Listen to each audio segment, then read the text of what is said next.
Whether sustained or sporadic, exercise offers the same reductions in death risks.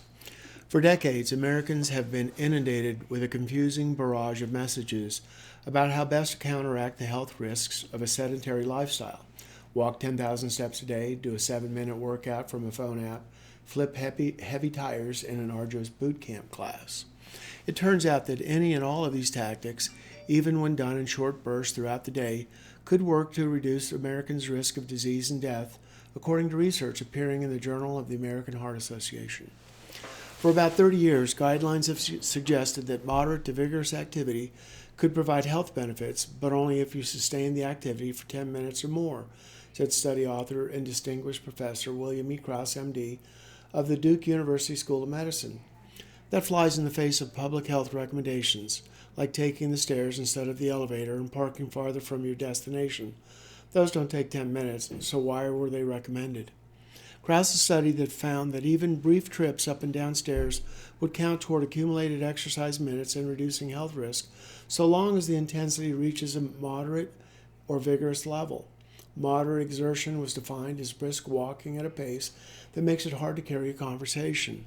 Boosting that pace to a jog would vigorous exercise for most people, he said.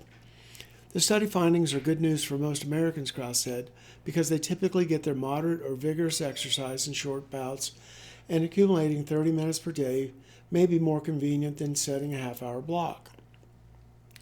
Current guidelines issued in 2008 by the U.S. Department of Health and Human Services recommend at least 150 minutes of moderate exercise or 75 minutes of vigorous activity per week, ideally spread out over 7 days, Krause said. Updated guidelines are expected to be released later this year.